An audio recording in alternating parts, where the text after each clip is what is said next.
Yeah, so thank you everyone for being here on time for this wonderful session.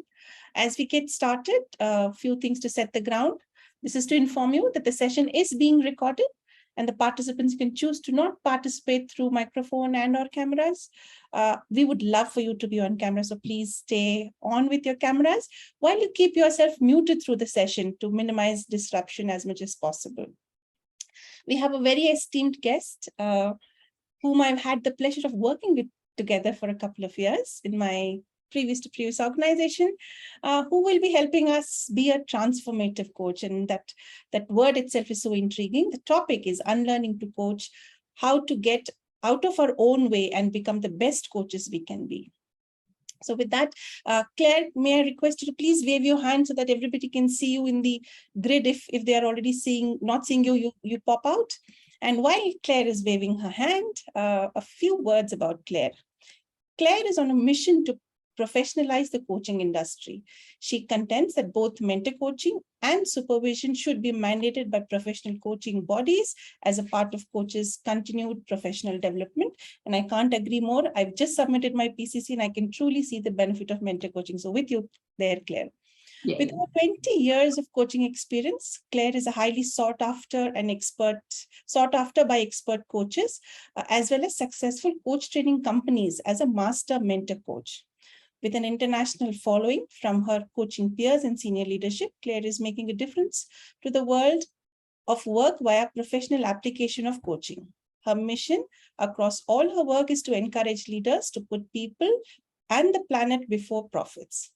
In 2015, Claire started her own business, Claire Normal Coaching Associates, drawing on the 25 years of learning and development experience gleaned from leading L&D strategy within NatWest and Accenture. She specializes in transition and leadership coaching, alongside mentor coaching and coach supervision.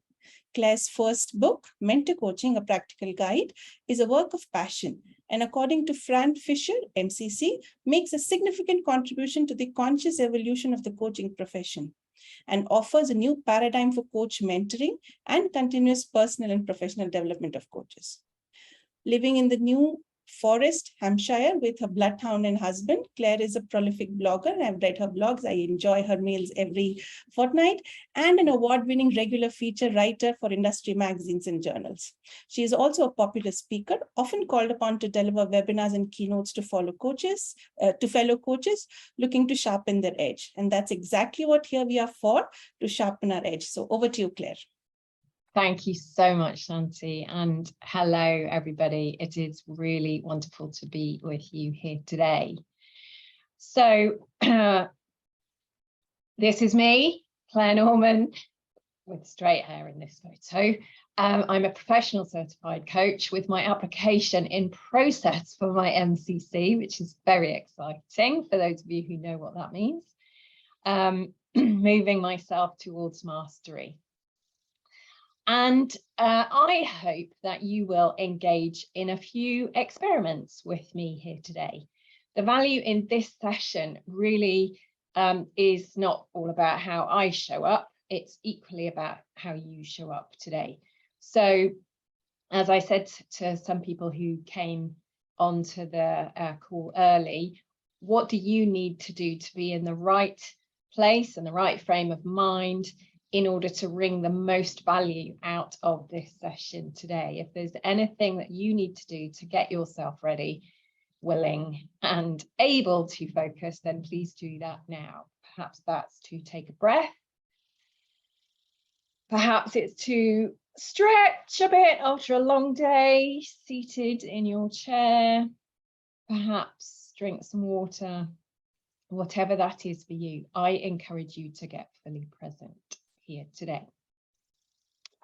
So in the course of my work as a mentor coach for the International Coaching Federation, I've observed and given feedback on over 700 hours of coaching conducted by over 250 coaches.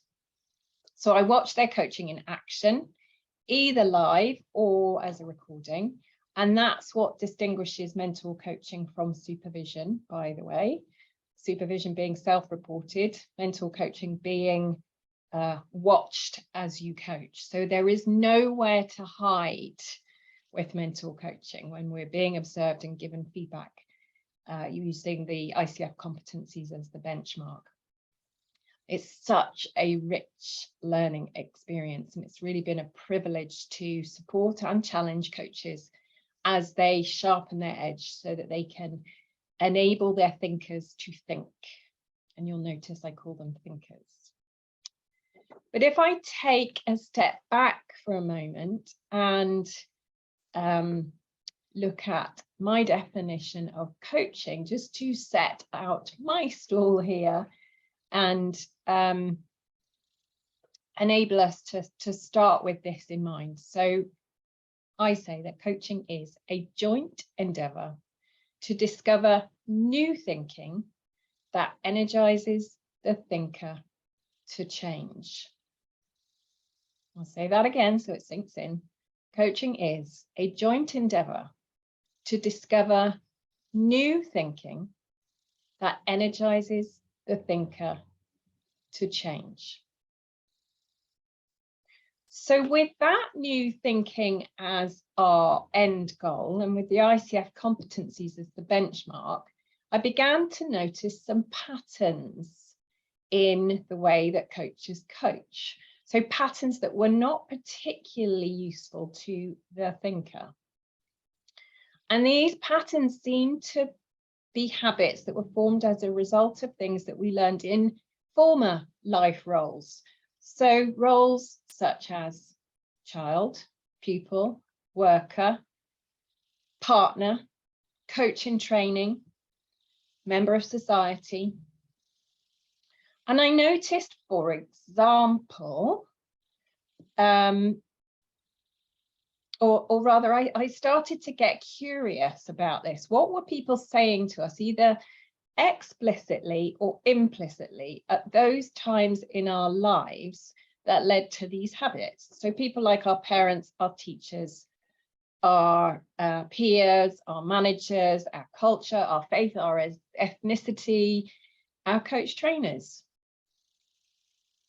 So I noticed, for example, that our parents, and I wonder whether this is the same in your culture, but certainly my parents taught me that it was rude to interrupt.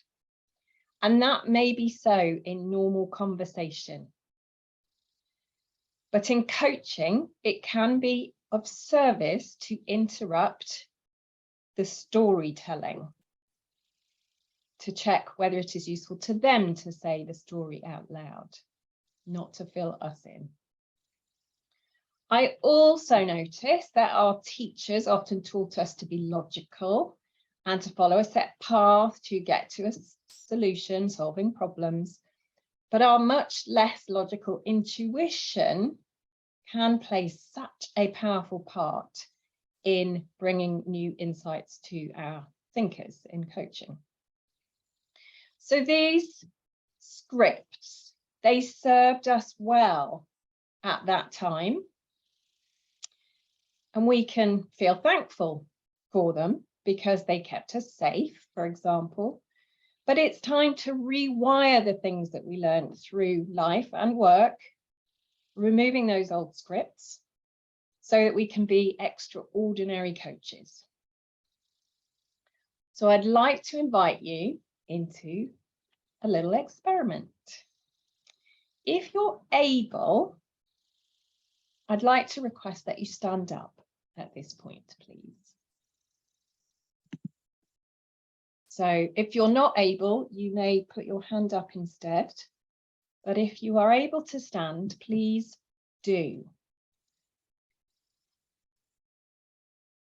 And I know that the temptation is to blow this off because you think that I can't see you, especially if you haven't put your videos on. But this is for your benefit, not mine.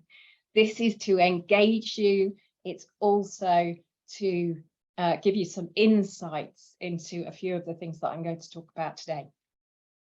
So now that you've had a moment to stand, and by the way, feel free if you feel a bit vulnerable having your tummy on the video, it's fine to turn the video off. I do not mind at all. but stay standing or keep your hand up if you hesitate to interrupt your thinker's storytelling. Stay standing or stand up again, or keep your hand up if you use the expression, "Tell me more about that." Stay standing or stand up again if you feel that your fixer tendency or your rescuer sometimes drives the way that you coach. Stay standing if you feel awkward about introducing drawing or movement into your coaching. Stay standing or stand up again if you sometimes run over time because you feel you are so close to making a breakthrough. Stay standing if you want to add value by giving recommendations. So if you are still standing after all of those scripts, that is a lot of scripts that you are holding on to. And these are just some of the mindsets that can get in the way of our thinkers' growth. And I am going to go into each of these in more detail because I'm sure you probably got some objections to some of them. But please feel free to take a seat again. Some of this stuff that we talk about today is not rocket science. So, for example, we know not to use leading questions that come from our rescuer mindset. That's one we know about already. And yet we're not always conscious about our habits until someone else observes us coaching and points those out. So sometimes we might be doing it even though we know we shouldn't. So I plant the seed here about investing in mental coaching. That's being observed as you coach and discussing how you show up, because this allows you to become much more conscious to those habits, to shine a light on your blind spots and make some small tweaks in your coaching that will make a big difference to your thinkers. And I'm really fascinated by the idea of marginal gains. So taking a leaf out of Formula One driver's book, where every second counts, I'm figuring out the marginal gains that we can make in coaching. So not to shave off time necessarily, although in some instances that could be useful in order to give maximum time to the thinker to think, but more to create the best thinking environment for them to do that thinking. So everything that we do or say as coaches has an impact on that thinking environment. And that's what this new book that I'm talking about today, The Transformational Coach, is all about. And I'll give you details about that when we get to the end. But let's start. And by the way, if there's any questions, I think I might just stop there for just a moment. There will be some questions that I will answer in the upcoming slides, but if there's anything that you want to know at this point, put it in the text chat or speak out loud.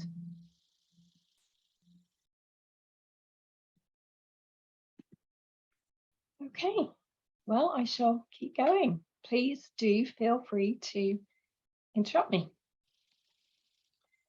So let's talk about mindsets that our parents taught us that we perhaps need to unlearn in order to become masterful coaches. So they taught us it's rude to interrupt. And yes, that is true. When we were children and we perhaps wanted to take the conversation off into our own little world, rather than allowing the adults to discuss whatever they were discussing. So, yeah, it was rude to interrupt at that point. But when we become coaches, we learn to listen and to pay attention to what our thinker says And this is a really good habit to learn in the main. And it's perhaps the first time that these people have been listened to so exquisitely in their whole life. So this makes them feel valued, it makes them feel valuable, and they know they have someone on their side who fully gets them. But the trouble is that we can sometimes get into over listening if they are telling us things that they already know. The story, the chronology, the way they've already explained this to a friend or a parent or a member of their family or a colleague. They're gaining nothing new by filling us in on this story. They know it already. So our job is to get them to new thinking. Remember what I said in the piece about the definition? It's all about moving them to new thinking, not going over old ground. We do not need them to fill us in on the context if they already know the context themselves. They and we may think that we need to know it all, but because our job is not to come up with solutions, we do not need to know the whole story. So these are times when it's really important for us to interrupt, when we think that they might be in the midst of telling a story. And to make this possible, we need to have this different mindset that interrupting is good if it enables them to move away from known thinking towards new thinking.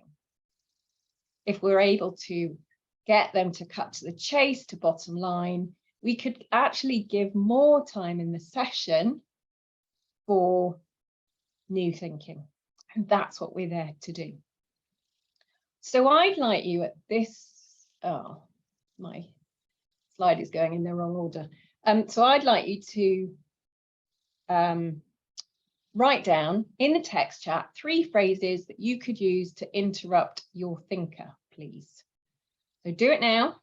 I'll give you a few moments. Don't get sidetracked. Focus on the task in hand. What are 3 ways that you could interrupt your thinker when they're in the middle of storytelling? I'm going to open the text chat so I can see them coming in. How might you choose to interrupt?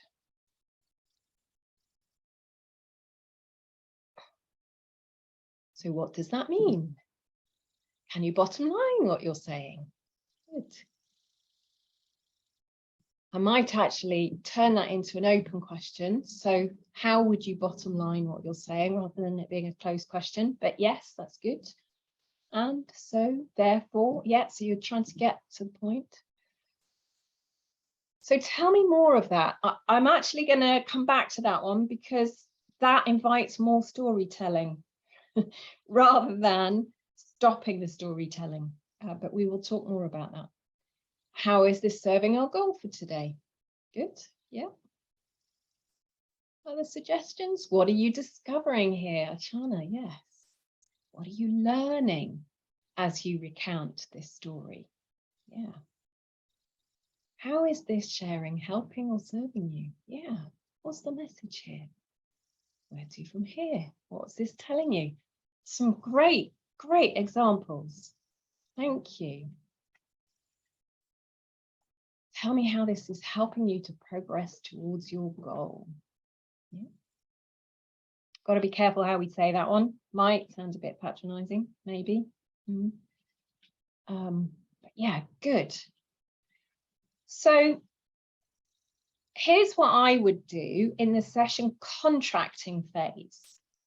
So at the beginning of a session, when we are contracting for what the session is about, I often ask, may I have permission to interrupt you in service of new thinking? So I've set out my stall right at the beginning in the session contract, which then gives me permission to interrupt. And then it's easier to insert some of those things that you've come up with there. And sometimes I might also say, especially if I know they're a storyteller, please don't feel you need to fill me in on all the detail. Our job here in coaching is to get you to new thinking. rather than going over old ground. So is this useful to you to say this out loud? So I'm checking in with them. I'm not assuming one way or the other that it's not useful to them or that it is useful to them. But I am asking them whether it's useful. We may not feel that there is a long enough pause for us to interrupt. So we may need to assert ourselves more than we might like to, remembering all the time that this is in service of their new thinking, and they have given us permission in the session contract.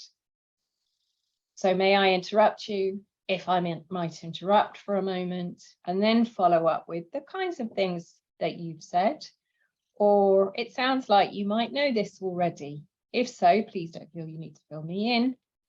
Is this useful to you to say it out loud? Or you might say, if you know this already, how do we get from known thinking to new thinking? Or is this giving you new insights? And if they say no, so where do we need to go in order to get you some new insights? If they say yes, of course, it is giving them new insights, then they can have at it. It's absolutely fine for them to get back into that story because they may be joining some dots. If this is the first time they've said it out loud, then they are likely to be joining dots. If they've said it out loud a number of times over a cup of tea or chai, then it's unlikely that saying it out loud to you is going to get them anything new. So what's the essence of your story? What's the learning from this story? What's the bottom line here? So find words that come naturally to you, and know that interrupting may well feel uncomfortable to you to begin with if your parents taught you it was rude to interrupt, because you'll still have your mother or your father or your carer's voice in your ear telling you it's rude. But it will become easier over time as you practice, as it becomes not so cumbersome and uncomfortable.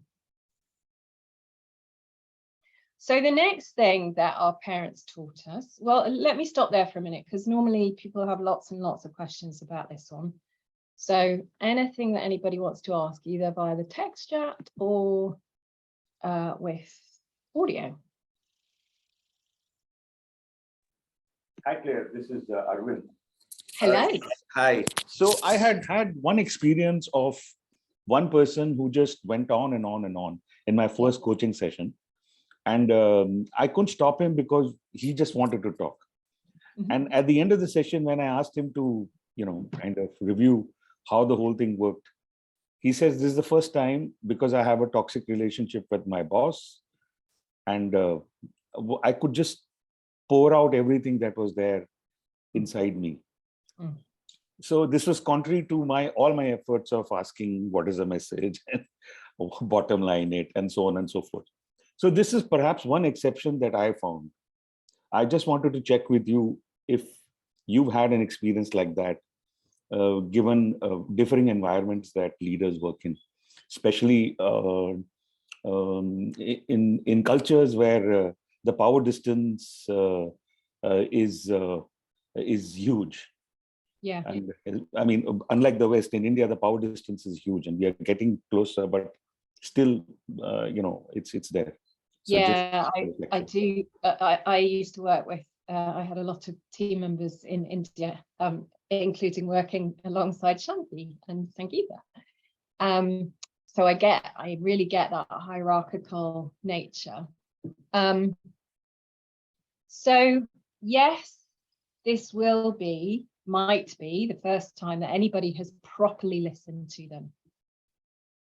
And so it is goodness for them to feel listened to, because they will feel valued. However, that is not coaching.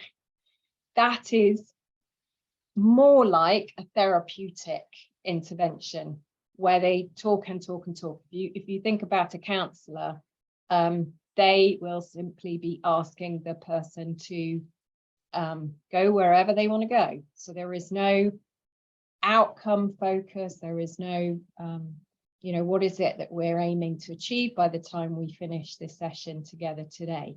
that's what distinguishes therapeutic intervention, or one of the ways that we distinguish therapeutic interventions from coaching. Coaching always has an outcome in mind, an end in mind, a measure of success. How will we know that we've got what you need by the time we finish this session? So there is something really, really important about setting up each session for success with a very clear contract as to what it is that we're aiming for. So you may know that the ICF expects us to ask, what's the outcome for today? How will we know that we've got you to that outcome? What's important to you about that? And what do we need to cover in order to get you to that outcome? So that's what makes that coaching as opposed to a therapeutic intervention. Does that help, Arvind? Yeah, it makes complete sense. The only point is that from session 2, the trust levels were so high that we went really very well post that. Yeah.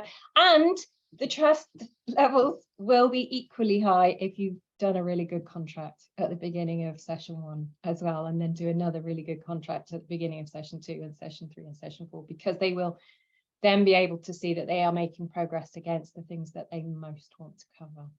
So that isn't listening, and listening and listening is not the only one to build, the only way to build that trust.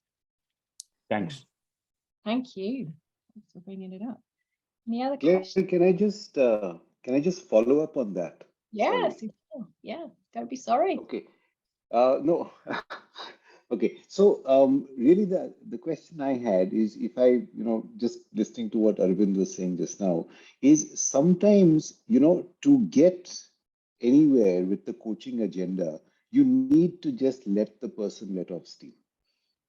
I mean, and I don't know, I was hearing what Arvind had to say about this person he had, and I kind of sensed that, that might have been the case.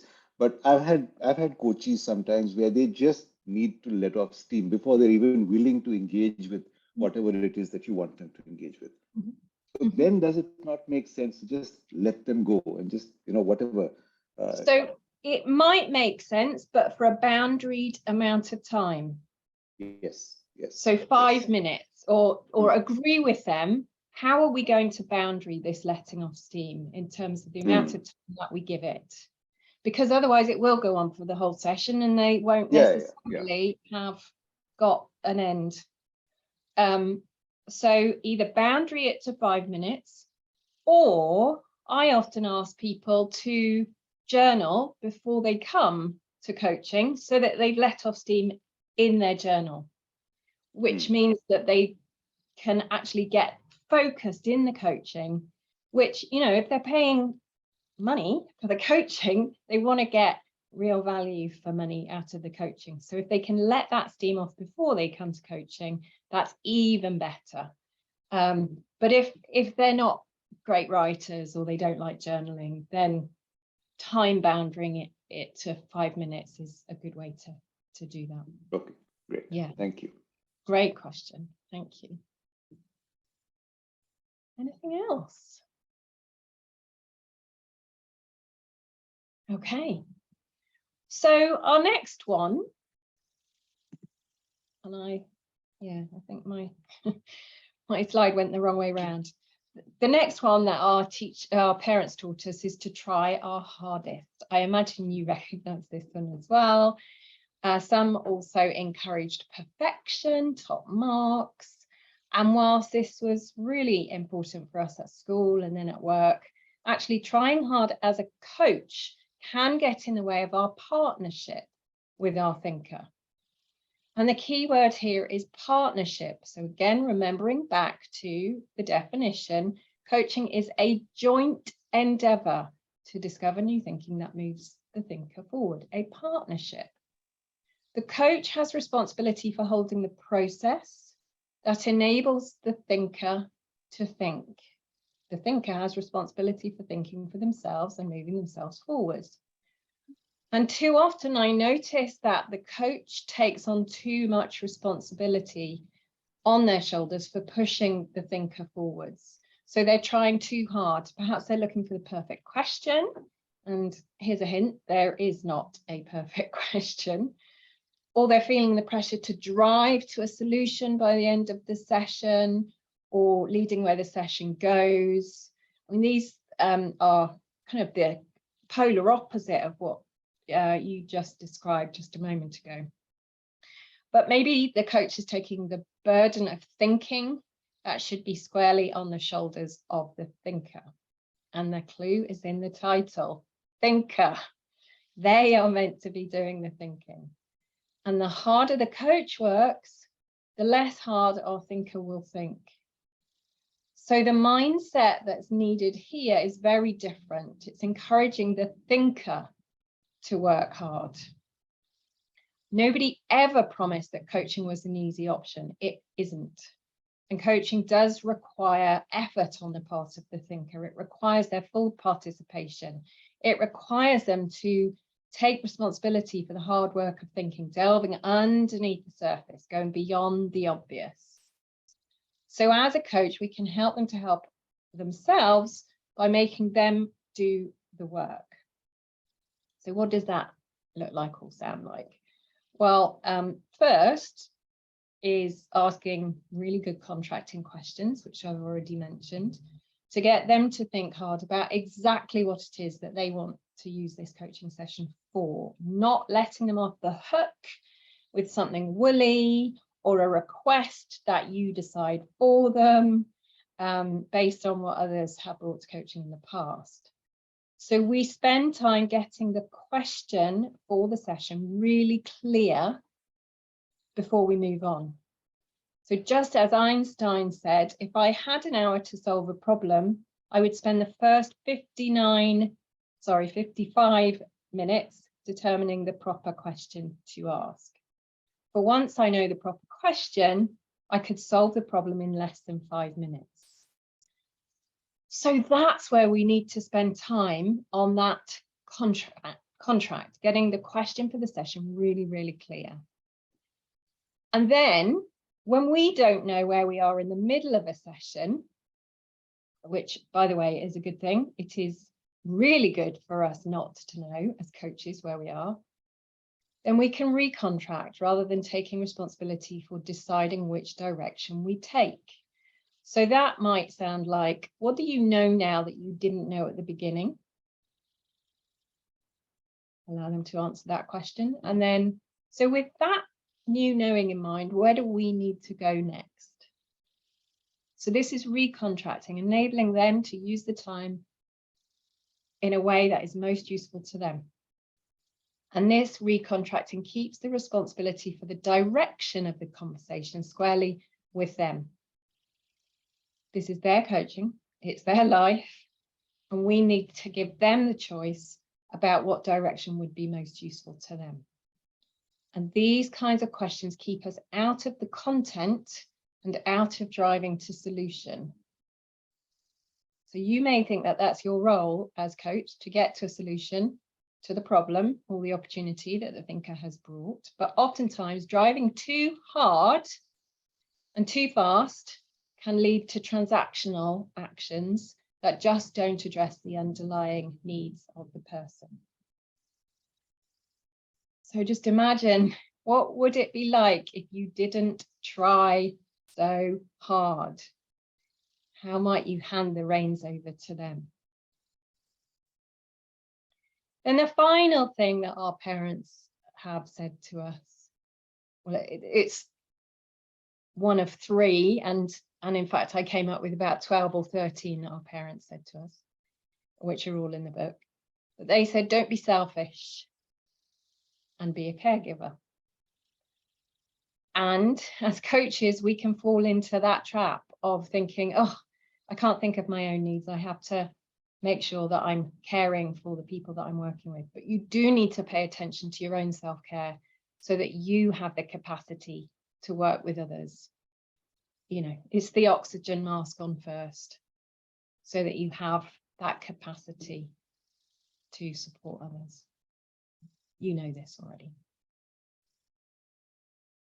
So anything else you want us to answer about what our parents have taught us? And as I said, this is just a snapshot of the things that are in the book.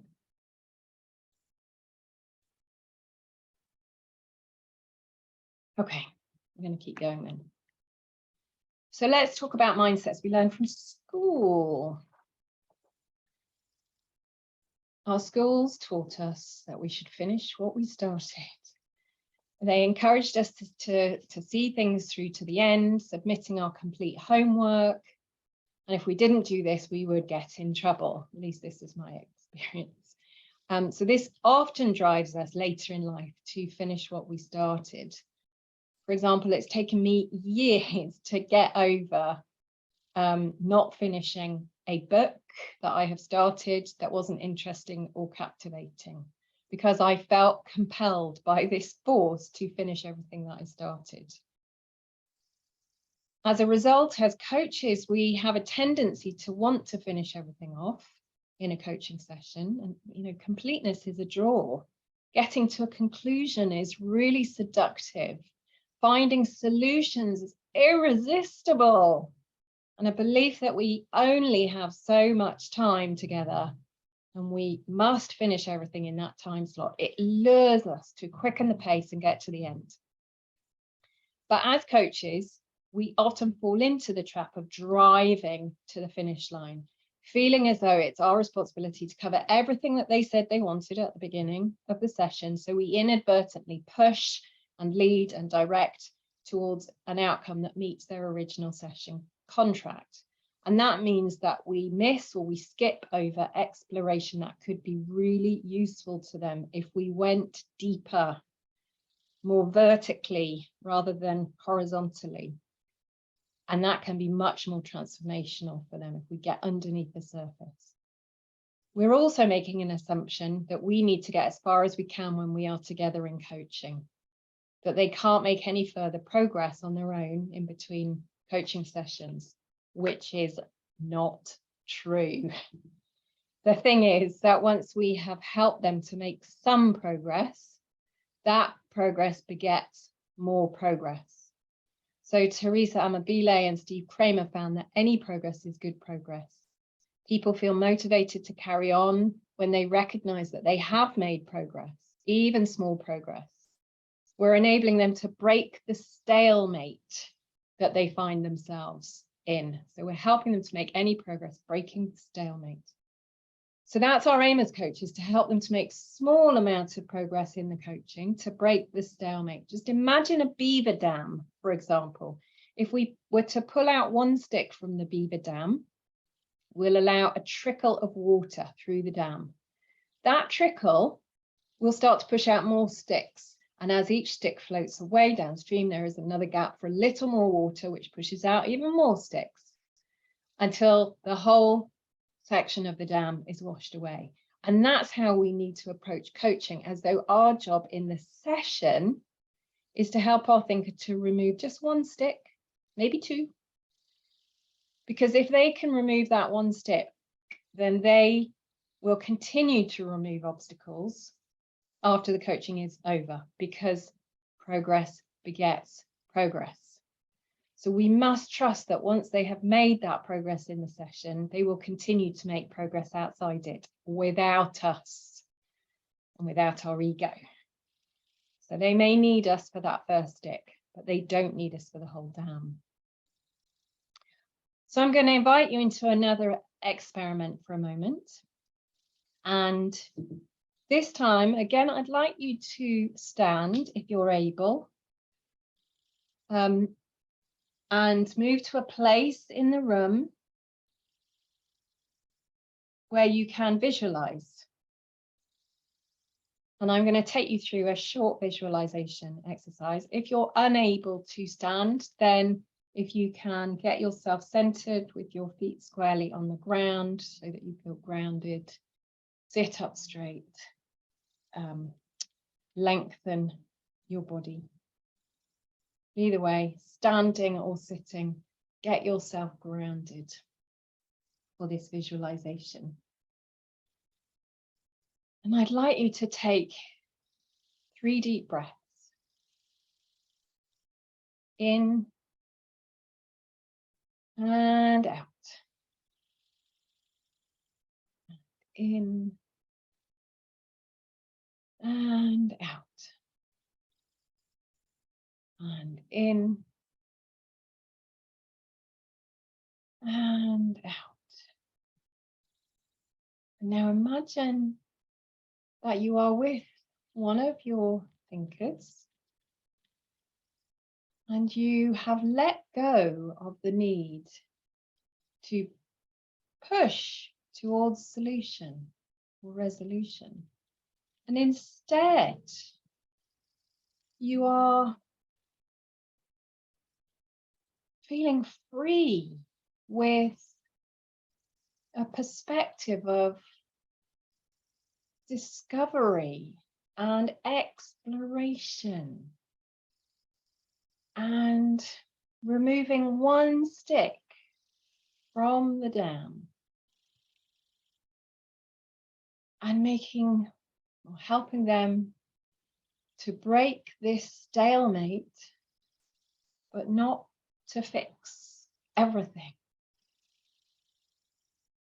You are really comfortable in this place of exploration, of going deeper, going vertically, rather than moving horizontally towards a conclusion or an outcome.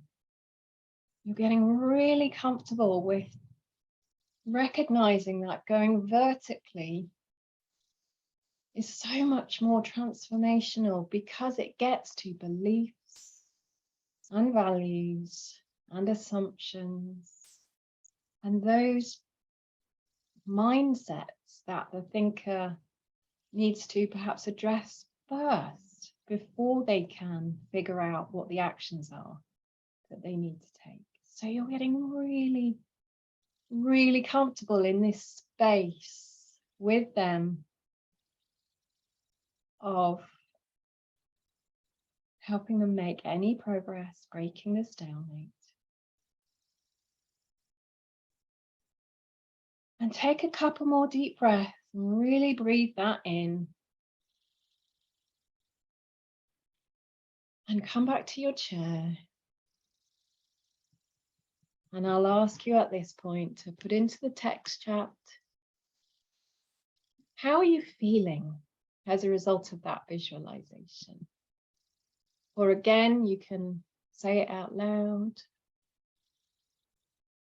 What is going on for you now that you've taken part in that visualization?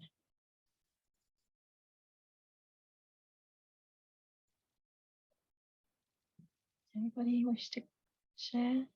Or are you still in the visualization?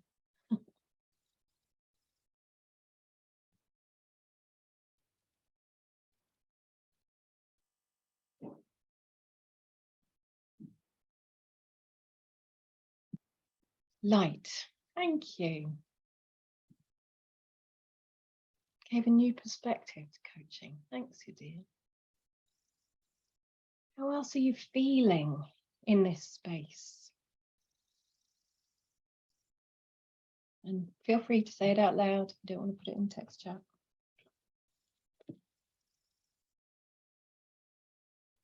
Content and floating. Thanks, Arvind. Yeah. Calming. Yeah, and this is how we need to arrive in that coaching space. Calm, content, floating. Anchored. Thank you, Johnny. Yeah, I feel it myself. Just, slow down, going deeper in order to go further, unburden. Thank you, Nita. Yeah, lovely. Thank you.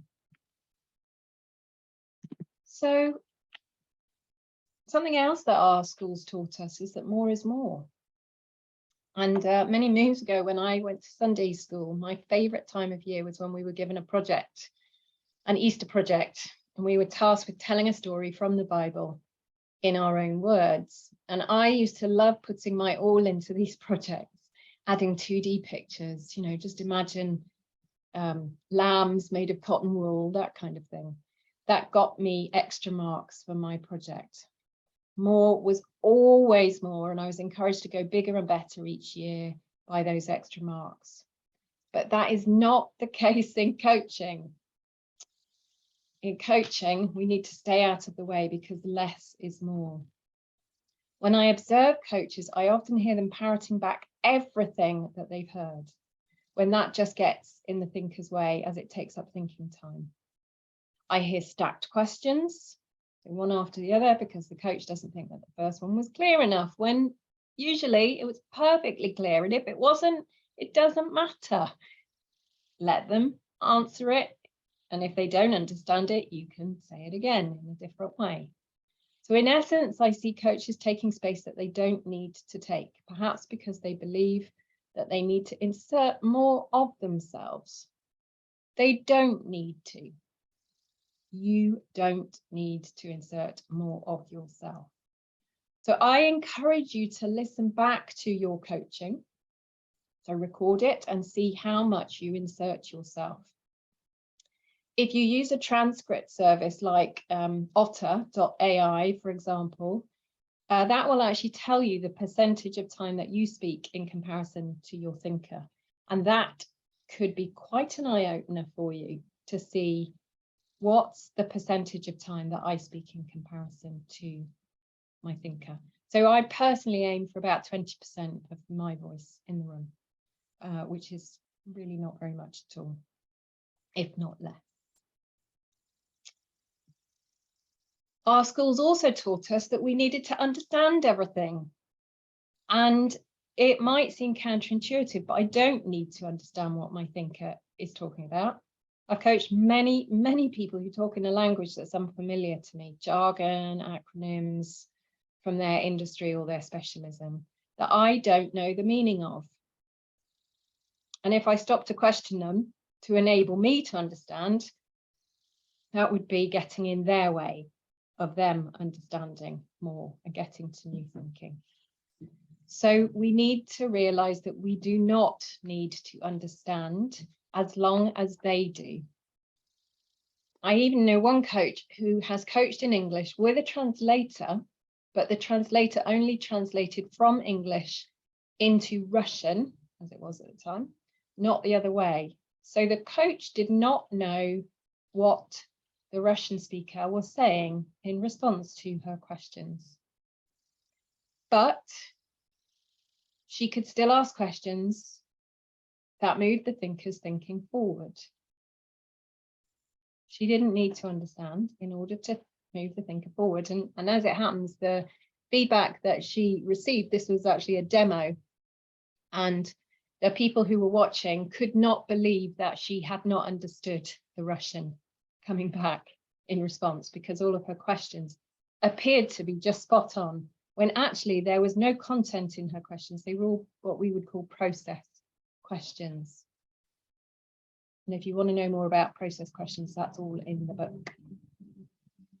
So I'm going to stop again there and see what other questions are coming up for you.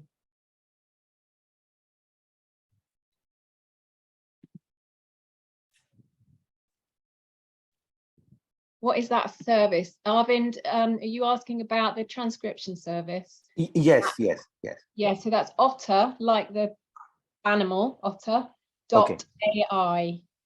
as in artificial intelligence. So you can scan a recording through otter.ai and it will give you a transcript.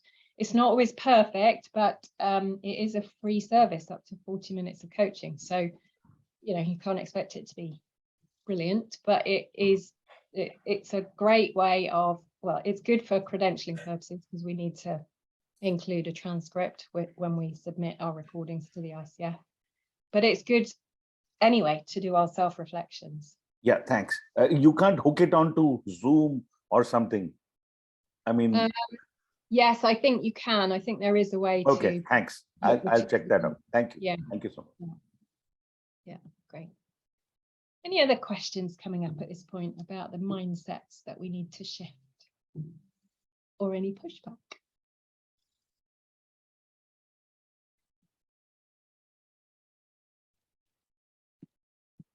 Okay, I'll take that as a no, and I shall move on to mindsets that we learn from work. So, act like a service provider. I imagine this one resonates because this is what we're taught all the time at work. We're expected to provide a service. And telltale signs might be things like, how can I help you? What do you need from me? I'll get that to you as soon as I can. Value equals a solution. I'll go above and beyond to provide you with value. Don't come to me with problems, come to me with solutions. These are all the words of service providers. And I could go on, but I'll let you think of other occasions where that service mentality has been prevalent for you. And in that context, that may have been exactly what was necessary, because we are providing a service, but our thinkers need us to be a partner, not a service provider, even though they are paying. So in coaching, we do need to shake off this service provider mentality because it creates a power dynamic that is not useful. Every time we do something for our thinker that they could do for themselves, they embrace that consumer mindset. So the more they become a consumer, the less thinking that they will do for themselves. And we create this vicious cycle. The trouble is we have a problem in coaching if we are selling coaching, one person or organization buying from another, because that sets it up in a way that is a service. Of course it does. And so we need to shift very quickly out of that service provider mentality as soon as the money has exchanged hands and get into this partnership so that they're not coming to us as students, they are coming to us in this adult to adult relationship. The most valuable service that we can provide to them is to enable them to think, to build their thinking muscles, to sustain their thinking muscles so that when we are not there, they can think for themselves. But that will feel like hard work to the thinker. It's not what they expect of a service provider who would normally make things easier for them, not harder. So we do need to make sure that right from the start of coaching, we speak of this as a partnership and we act accordingly. We are traveling into the unknown together. I'm going to say that again. We are traveling into the unknown together. That is not the words of a service provider, right?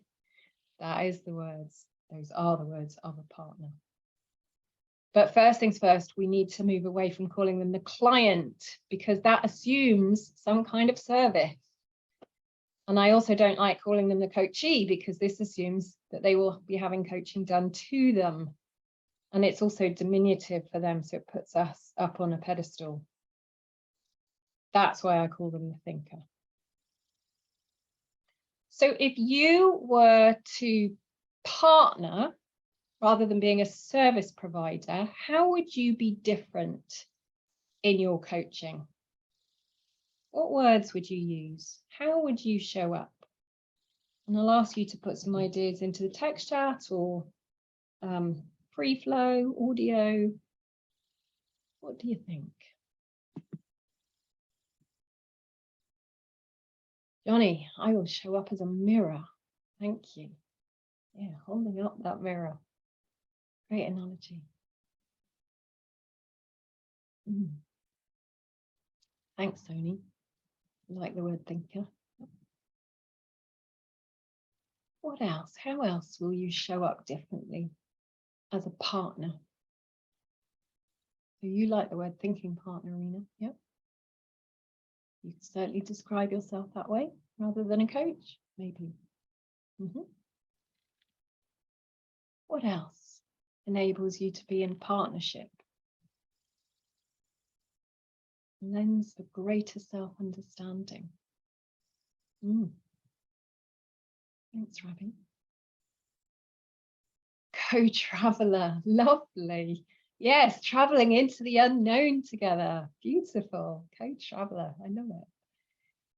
Understanding and going together in the process of unsticking. Yes. Yeah. I might have to pinch that co-traveler one. I love it. Lovely. Guide by the side. Yeah. Co-partnering. Yeah, on this journey together, for which there is no map, you know, because they are creating their own map.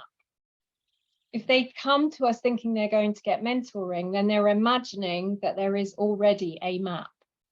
But in coaching, there is no map, because the map is created by them, for them, given who they are, what their context is, what their personality is.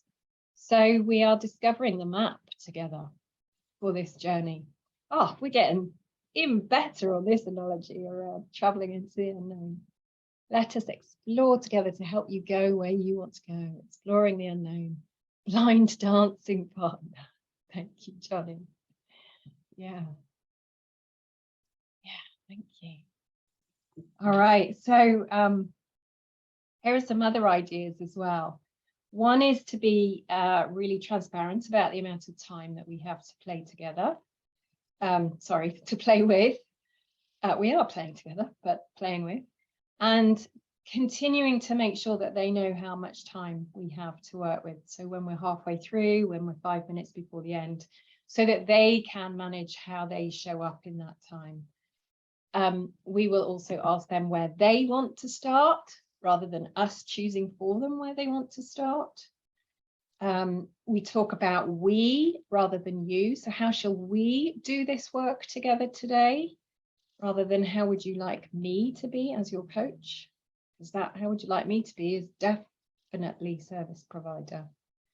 But how shall we do this work together is much more partnering. We let them know that they can push back at any time if something is not working for them, or if they would prefer to ask themselves a different question to the one that we just posed. We're okay with not knowing. That's this co-traveler into the unknown. And we walk alongside them as they start to discover that map for themselves.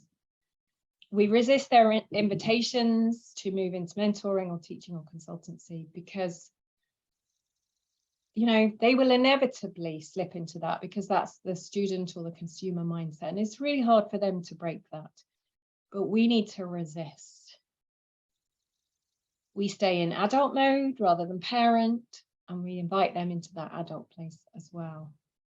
And even when we are pinning them down to action at the end, we stay in adult mode. So this is not about the teacher setting homework that the student must do or fail. And the same goes for checking in on their progress at the next session. This shouldn't feel like they are reporting back to the teacher. So rather, we might ask, what are you learning about yourself in between sessions? Rather than what have you achieved? What are you learning about yourself in between sessions? This keeps them in adult mode. Any questions there?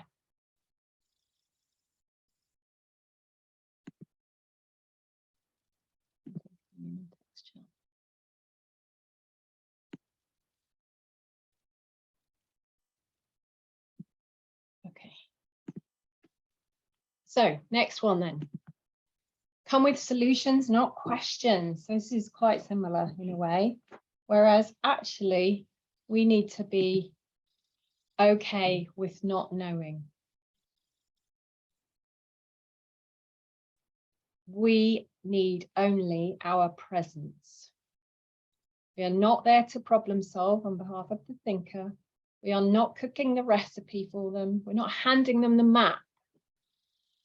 We're not even having a recipe in the first place, but we're co-creating a new recipe by coming into the coaching space in a state of not knowing. And if we listen to our old manager's voice saying, come to me with solutions, not problems, and we'll have a hard time with this state of not knowing. We do need to listen with a different mindset of come with a blank sheet of paper without paint or implements or water. Eschewing desire, as Wilfred Beyond described it. And I know this is easier said than done. And as with all habits, the mindset needs to shift first. So think about how you can shift your mindset to becoming okay with not knowing. I mean, you know this in theory, but have you embraced it in practice? Something else that our workplaces taught us was to work at pace. And yes, you know, performance is what we're after at work. That we get this hurry up driver going on. And it's understandable that workplaces like the hurry up person who gets lots done. But in coaching, we need to get to what matters most at pace, but then slow down to explore. And by getting to what matters most, I mean contract really well at the beginning of a coaching session. What is it we're here to work on today? How will we know we've got that? What is it that's important to you about that? And what do we need to cover in order to get you there?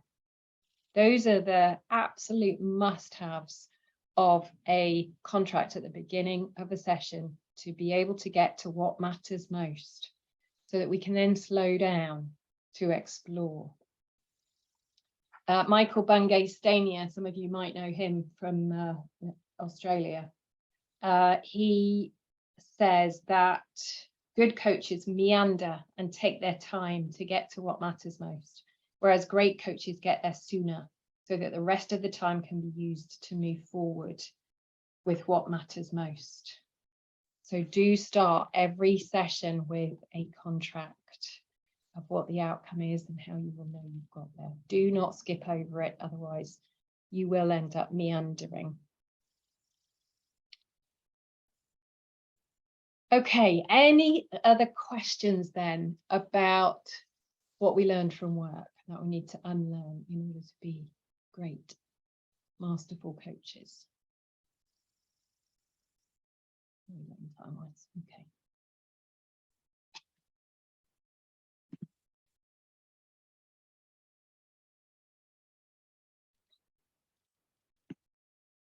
Anything else? Okay, so I shall move on. Mindsets we learned from our coach training. Oh, interesting. Yes, I am having a little dig at coach training companies because we have learned some stuff that is not all that useful. And it may not be that the training companies were teaching this explicitly, but somehow these are the things, some of the things that we've taken away from our coach training. So first, we may have learned to sit and talk, or sit and listen, when in fact, our thinkers need us to use all of our senses to access new learning. So I'm going to ask you once again to get up from your chair if you can and walk around the room. Oops. Walk around the room and notice the smells, the sights, the sounds, the tastes, and the sensations.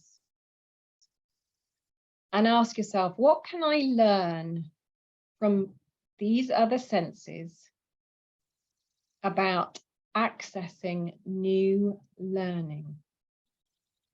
So do it now. I'll give you a couple of minutes to walk around your room and really notice the smells, the sights, the sounds, the tastes, the sensations, and what you can learn from them about accessing new learning.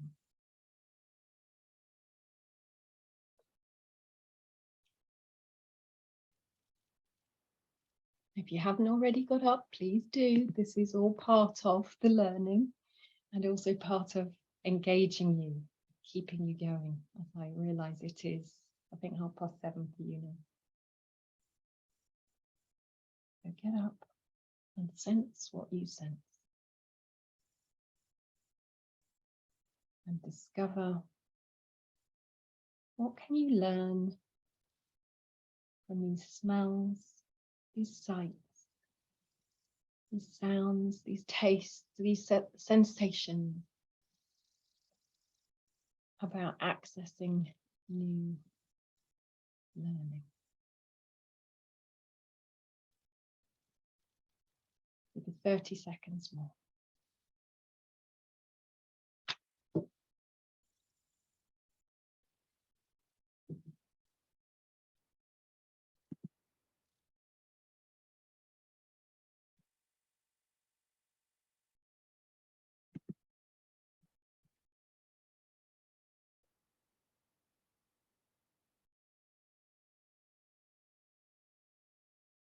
Okay, and I'll invite you back to seated and ask you, what did you learn by accessing all of your senses about how we can use that in coaching? Feel free to say it out loud or put it into a text chat. What did you learn?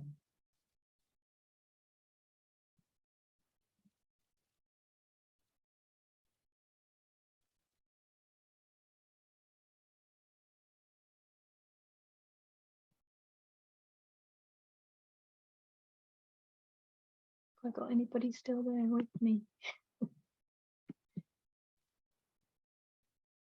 Yeah, we do have quite a few of you. Please do not be afraid to type something in.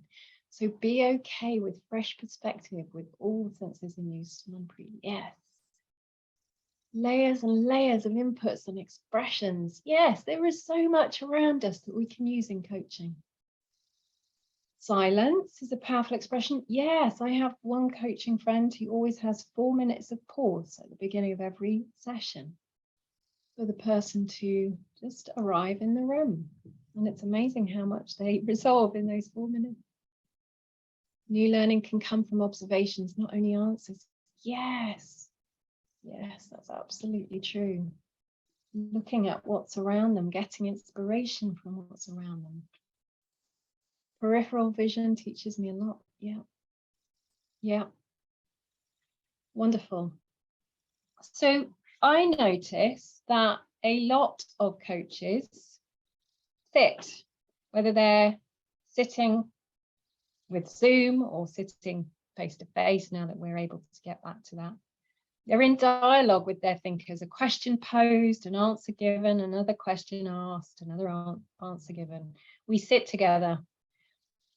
But this presents two obstacles to new thinking. One, sitting still can in itself cause stuckness, especially if we are, or if they, the thinker, is in the same chair as they always sit in when they do their thinking. So it's really powerful to ask them to stand and walk around.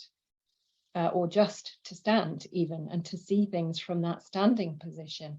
See what they notice from there that they didn't notice from their usual seat. But also, talking alone does not tap into the thinker's multitude of other intelligences. So there's a couple of pieces of research here, one around standing. Students who worked at standing desks were 12% more engaged than their seated colleagues. Now, okay, that's to do with listening, not coaching, but it's fascinating nonetheless to understand that standing creates more engagement. What it also does is gets more oxygen into the body, which we know is good for thinking. And walking, according to some research from Stanford University, if we walk and coach, people's creative output increases by an average of 60%. That is 60%. People's creative output increases by an average of 60% when walking. That is absolutely astounding and suggests that actually we should be doing walking coaching every single time, right? And then what about tapping into other senses, not just the intellectual mind? How can we tap into visual stimulation? How can we tap into spatial stimulation, musical stimulation? The body has so much wisdom from, here downwards that we often neglect. There is so much wisdom in our body. But what about nature? The intelligence that we can draw from nature. So there are so many other senses that we need to be drawing on, not just the intellectual and the speaking it out loud. We need to leverage these different ways of thinking and gaining new thinking, new wisdom. And some of these intelligences might have atrophied over time through lack of use. So some people might find it harder than others, for example, with bodily kinesthetic intelligence. But that doesn't mean they can't. It just means that they're out of practice, and we need to help them to practice to access what's going on in the body right now. So I encourage you to stop sitting and talking and start moving and accessing different intelligences. Something else that our coach training taught us is to say, tell me more about that. But as I said at the beginning, this can invite storytelling. It invites filling us in. Tell me more about that. And that's not what we're there for in coaching. So I would encourage you instead to say, what does that mean to you? Or what's the importance to you of that? Or what values is that showing up for you? Or any of those things that take it deeper rather than getting more known thinking. You want new thinking. And then something else that our coach training has taught us, we start from the end of the last session. We go back to our notes. We look at what happened at the end of the last one to make sure we remember. But actually, they are a different person now. They have moved on since the last time we worked with them. So we need to start from where they are today, not holding on to who they were when we were last together. So again, let me stop here and see what questions are coming up for you.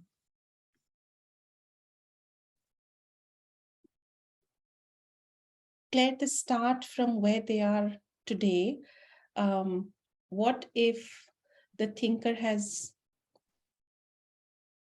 said in the previous session that, yeah, this is something I would want to talk about in the next time. We understand, don't have enough time. Then wait for them to bring it up. So we don't need to take responsibility for remembering that. If it's important enough for them, they will bring it back to coaching the next time. That needs to be their responsibility. Otherwise, we're being parental and we're actually infantilizing them by doing the remembering for them. If it's that important, they will bring it. Sure, thank you. Yeah, great question. How much time do I spend contracting before each session? Great question, Sudhir. So how long is a piece of string? I would say if I'm doing an hour of coaching, I probably contract for about 10 minutes. However, that is kind of an average. And sometimes I might be contracting for half an hour because they're not clear on what it is that they want to work on. So we keep contracting, we keep asking questions, we keep digging until we figure out what is the real question for today. So it might take half an hour, might take a whole session. And actually, remember the Einstein quote, which is, if I had an hour to solve a problem, I would spend 55 minutes figuring out what the question is. Because once I know what the question is, it will take me 5 minutes to resolve it. So you can take as long as you like on the contract. That's why I say, how long is a piece of string? You are coaching while you are contracting. Do not think I've got to get through this contract in order to move into coaching. Contracting is the coaching. helping them to get clear on what their question is the coaching. And even if what they walk away with by the end of the session is their question without a resolution to that question, that will be useful in and of itself to them. Yeah. And yes, Johnny, we can read contracts even in the last 5 minutes. Absolutely. Yeah. Beautiful. Anything else? So we're coming into the home stretch. Thank you for holding out. So here's everything on one slide. I'm not going to go through all of them again, but on the left-hand side, the things we need to unlearn. And on the right-hand side, the things we need to replace that unlearning with. And as I said, this is a snapshot only of what's in the book. So the new book is the one on the right-hand side, The Transformational Coach, Free Your Thinking and Breakthrough to Coaching Mastery. If you are interested, if this has piqued your interest and you want to find out more and you want to dig deeper, there are 83 mindset shifts in that book. So hold your camera up to that QR code and that will take you straight into Amazon to be able to order that. It's published on the 8th of September, but you can pre-order now. And then if you're interested in my previous book as well about mental coaching, which is where all of these insights have come from, me watching other people as I've been mental coaching, then there's the QR code for that one there too.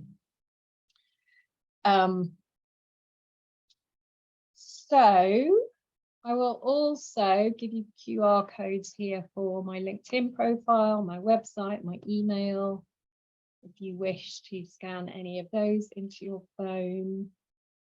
But actually, let me go back to this one because I want to give you extra time to scan the QR code for the new book. I hope that makes sense to you to do that. And if you want to learn more about coaching or supervision or mentor coaching for yourself, then do come and have a conversation with me at any point. And I'll ask if there are any final questions that are still burning that you would like to, this session would not be complete without asking. Yeah. Okay, what part do emotions play in the session, Sudhir? Wonderful question. They play every single part. We should be leaning into emotions. That is where the growth happens. That is where we know that something is important to somebody.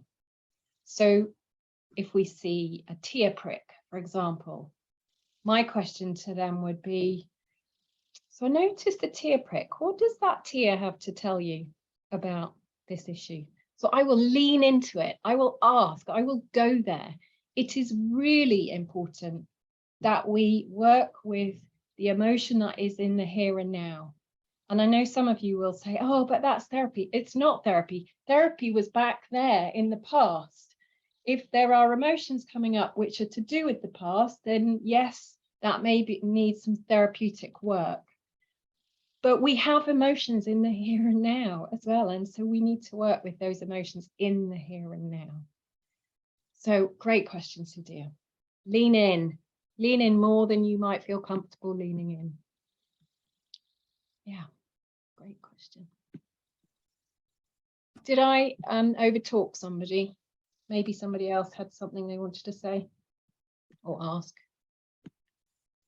No, Claire, I had a couple of announcements before people drop, and as typing in some questions, wanted to let them know about a couple of things. Okay, please feel free. Go for it. The ICF Bengaluru Learning Squad, myself, Preeti and Prasad are very thankful to each one of you to be participating in these sessions. And we truly like to know what intrigues you, what kinds of sessions you would like to take part in and listen to more about. I'm going to paste a link in the text chat. This was also mailed to you and also put on our WhatsApp group. It's a quick way to help us understand what is it that you would like to learn more. A quick update, the next session was scheduled to be on 15th August, which happens to be our Independence Day. So we moved it to 22nd. Details of the same will come shortly. And we can have questions for Claire now. Great. If there are any more, I'm happy to keep going for the next 7 minutes.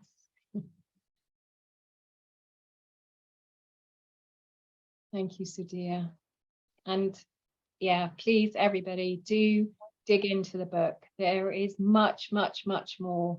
And each one of these aspects that I've talked about, it goes into those in a lot more detail. So where you might have some objections or some pushbacks, the book tries to overcome those objections, because I've heard them all before from other coaches, over and over and over again. Great. Oh, I'm glad there have been some aha moments. That's good news. All right. Well, I'm guessing we don't have any more questions then. We simply have lots of wonderful, wonderful thank yous coming in. So I will thank all of you for being here and for staying engaged for the whole of this time together. And I hope that our paths will cross again. Super thanks, Claire, for being here. The comments are telling the story themselves. We have never seen so many thank yous come up towards the end, and we would love to have you back again, and let's see how we can make that happen. Lovely. Yeah. Thank you. Thank you from the Bangalore chapter for spending time with us. Thank you. Take care, everybody. Thanks, Shanti. Thanks. Bye-bye. Bye.